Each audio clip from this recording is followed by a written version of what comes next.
नमस्कार मित्रों, स्वागत है आपका प्रदीप स्टोरी में। आज मैं आपको भगवत गीता के कुछ अध्यायों के बारे में बताऊंगा। ये अध्याय आपको अपने जीवन में निर्णय लेने में मदद करेंगे, एक निर्णायक मोड़ पर आपको ले जाएंगे। अगर आप ढंग से समझना चाहते हैं तो इसे अंत तक ध्यानपूर्वक सुनें। मित्रों, मैंने भी भगवत गीता जब तक नहीं पढ़ी थी, जब तक कि मुझे ज्ञान नहीं हुआ कि दुनिया की हर समस्या का समाधान श्रीमद् भगवत गीता में मिलता है। हमारे जीवन में अनेक प्रकार की समस्याएं हैं, अनेक प्रकार के प्रश्न हैं, और सारे प्रश्नों का उत्तर श्रीमद् भगवत गीता में आपको मिलेगा। आइए शुरू करते हैं। जय श्री कृष्ण। हमें अपने जीवन में कई निर्णय लेने होते हैं। कई निर्णय बड़े होते हैं, कई निर्णय छोटे होते हैं, कई हमारे व्यक्तिगत होते हैं, कई हम दूसरों के बारे में निर्णय लेते हैं। निर्णय हमारे जीवन में अहम भूमिका निभाता है, क्योंकि सही निर्णय हमें धरती से आकाश पर पहुंचा सकता है और वही गलत निर्णय आकाश से हमें धरती पर ला सकता है। श्रीमद् भगवत गीता में भगवान कृष्ण ने निर्णय लेने के कुछ उपाय बताए हैं। उन्हीं कुछ उपाय में से मैं कुछ उपाय आपको बताऊंगा। हो सकता है आप में से कुछ लोग श्रीमद् भगवत गीता को सिर्फ एक पुस्तक मानते हों, एक किताब मानते हों, पर वास्तविकता यह है कि भगवत गीता में जीवन के सभी प्रश्नों का वो उत्तर आपको मिलेगा जो आप खोजने में असमर्थ रहते हैं, जिन प्रश्नों के उत्तर आपको नहीं मिलते हैं। इस वीडियो में मैं आपको बताऊंगा कि जो आपके जीवन में सही निर्णय कैसे ले सकते हैं। यकीन मानिए, कई हजारों वर्षों पहले बताई गई बातें श्रीमद् भागवत गीता में आज भी इतनी ही सच्ची हैं जितनी कि कई वर्षों पहले बताई गई थी।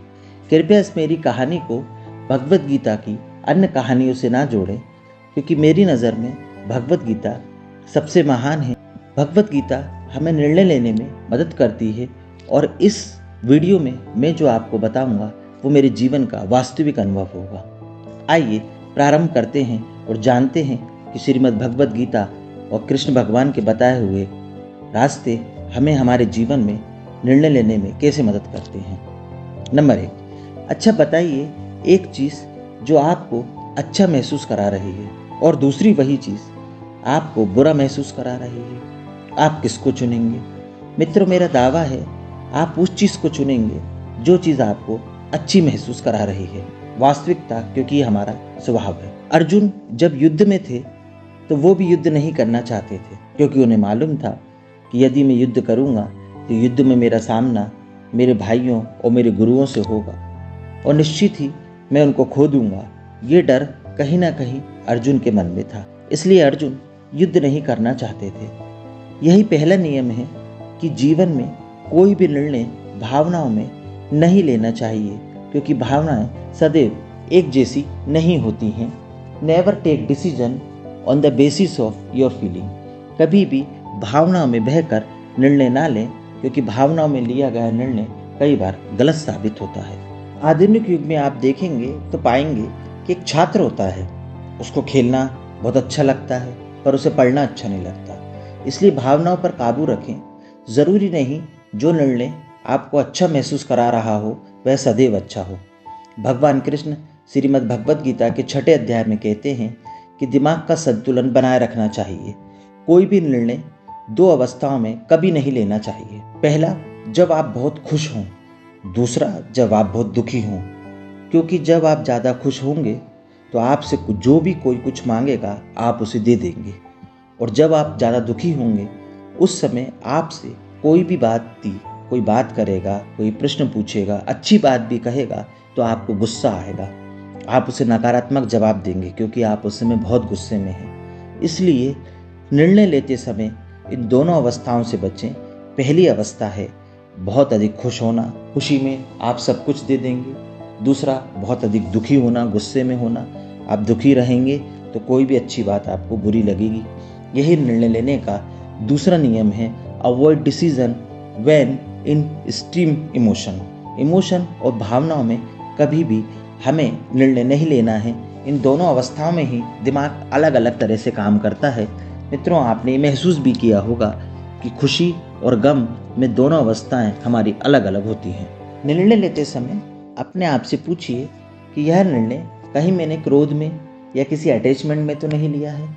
Ask your self. यह बात श्रीमद् भगवत गीता में कई वर्षों पहले लिखी जा चुकी है। तो सदैव निर्णय लेते समय सोचें कि यह निर्णय मैं कहीं गुस्से में तो नहीं ले रहा हूँ। मोह का मतलब निर्णय लेते समय यह तो नहीं है कि यह मेरा भाई है, इसलिए मैं ज़्यादा मेरा झुकाव इसकी तरफ है और मैं इसकी तरफ हो जाऊँ। और गुस्से में निर्णय लेते समय आदमी सब भूल जाता है और कभी कभी तो इतना गुस्सा हो जाता है, इतना कुछ बोल जाता है कि सामने वाले को जान से भी मार सकता है। लेसन 4, अगर आप श्रीमद् भगवत गीता को पढ़ेंगे तो आप पाएंगे कि श्रीमद् भगवत गीता में एक शब्द बार बार आया है।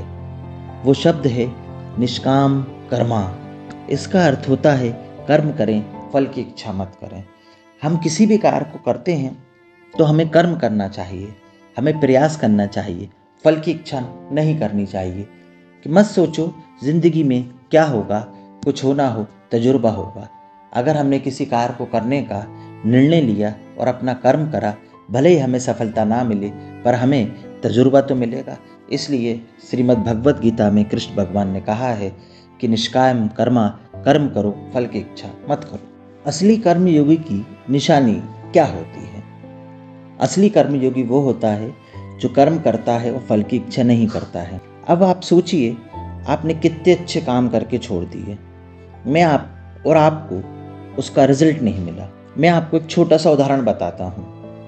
आपने सुबह दौड़ने का निर्णय किया, आप अगले दिन उठते हैं और दौड़ने के लिए जाते हैं। आप कुछ दिन बराबर दौड़े भी, पर आपने देखा कि आपका वजन कम नहीं हुआ, तो आपने सुबह दौड़ना छोड़ दिया। याद रहे, आपको कर्म करना है, परिणाम की चिंता नहीं करनी है। फल आपके हाथ में नहीं है, फल ईश्वर के हाथ में है, पर कर्म करना तो हमारे हाथ में है। बदलाव से ना डरें। अगर आप निर्णय लेने से आपके जीवन में बदलाव आ रहा है तो घबराएं ना, क्योंकि change is the law of nature. परिवर्तन प्रकृति का नियम है। जब आप परिवर्तन आएगा तो स्वाभाविक है आपके जीवन में बदलाव भी आएगा। जब आप कोई नया निर्णय लेंगे तो बदलाव आएगा, या तो जीवन में या तो काम में। घबराएं नहीं, बदलाव को स्वीकार करें, क्योंकि ये प्रकृति का नियम है। और उस बदलाव को स्वीकार करते हुए अपने कंफर्ट जोन से बाहर निकलें।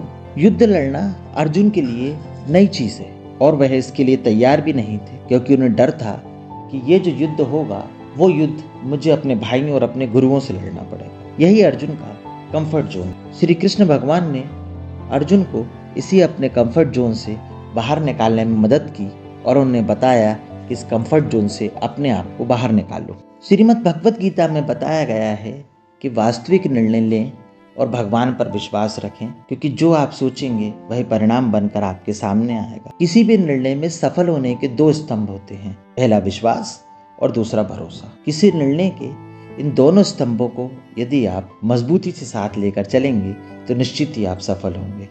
विश्वास, निर्णय सफल होगा, और भरोसा कि मैं कर सकता हूँ और मैं करूँगा, इसे स्वीकार करना होगा। जो भी निर्णय एक महान व्यक्ति लेता है, आम आदमी उस निर्णय को फॉलो करता है। जरा सोचिए, हम भी श्री कृष्ण भगवान को मानते हैं, क्योंकि उनके कर्म और एक इंसान के कर्म में बहुत फर्क है। अपनों शब्दों में कहूँ तो लक्ष्य को छोटा ना रखें, लक्ष्य को हमेशा बड़ा रखें, क्योंकि इंतजार करने वाले व्यक्ति को उतना ही मिलता है जितना कि सफल व्यक्ति छोड़ देता है। जो चीज़ समाज के लिए खराब है वो चीज़ आपके लिए भी खराब है, वो आपके लिए कभी अच्छी नहीं हो सकती। और यदि हम अपने ही अपना स्वार्थ सोचेंगे, अपने ही अपना फ़ायदा सोचेंगे और अपना फ़ायदा पाने के लिए दूसरों को नुकसान पहुंचाएंगे, तो ऐसे कर्मों में भी आपको सफलता कभी नहीं मिलेगी। आप जो कर्म करेंगे वो उसका फल आपको कभी नहीं मिलेगा। वो कर्म कीजिए जिस कर्म से आपको फ़ायदा हो, समाज का फ़ायदा हो। और कर्म करने के 2 ही स्तंभ हैं, विश्वास और भरोसा। विश्वास, निर्णय सफल होगा, और भरोसा कि मैं इस कार्य को अंत तक करूँगा। जो भी परमात्मा में विश्वास रखता है वह सदैव सफल होता है, क्योंकि निर्णय देते समय परमात्मा में विश्वास रखें, भगवान का शुक्र करें और प्रभु से बोलें कि हे भगवान, ये कार्य मैं करने जा रहा हूँ, आपको मेरे साथ रहना है, मुझे सफलता दिलानी है। अर्जुन ज्ञानी थे, पर उन्होंने अपनी समस्या श्री कृष्ण से बताई। आपके जीवन में कोई भी समस्या आए तो वह व्यक्ति जिसे आप अपने जीवन में अपने आप से ज़्यादा ज्ञानी मानते हैं, उसे वह समस्या अवश्य बताएं। एक छात्र अपने शिक्षक से अपनी समस्या बताता है, तब वह शिक्षक उस छात्र को समस्या का हल बताता है। अपने लिए वह व्यक्ति चुने जो आपके जीवन की समस्या का हल आपको बता सके। वो आपके माता पिता हो सकते हैं, आपके शिक्षक हो सकते हैं, आपके दोस्त हो सकते हैं, और वह व्यक्ति भी हो सकता है जिसे आप समझते हैं कि अगर इससे मैं अपनी बात बताऊंगा और यह मुझे उसका निर्णय बताएगा तो वह मेरे जीवन में मार्गदर्शक के रूप में साबित होगा। याद रखिए, सही राय, सही मार्गदर्शन निर्णय लेने में मदद करती है। दोस्तों, आपको एक राज की बात बताता हूँ कि मात्र श्रीमद् भगवद गीता के पेजों को पलटने मात्र से ही आपके जीवन में बहुत सारी समस्याओं का हल मिल जाएगा। ये मैं अपना वास्तविक अनुभव आपको बता रहा हूँ, क्योंकि जब आप श्रीमद् भगवद गीता पढ़ेंगे तो आप महसूस करेंगे कि श्री कृष्ण भगवान आपको अपनी अंतरात्मा, आपके जीवन में आपको अपने जीवन को समझने का एक मौका देते हैं, अपनी हर समस्या का समाधान को खोजने का एक मौका दे रहे हैं। श्रीमद् भगवद गीता में हर समस्या का हल है। मात्र पन्ने पलटने से ही आपकी बहुत सारी समस्याएं हल हो जाएंगी। ये मेरा वास्तविक अनुभव है मित्रों। ट्रस्ट इन द लॉर्ड, भगवान में विश्वास करें। मुझे भी अपनी कई समस्याओं का समाधान श्रीमद् भगवद गीता में मिला।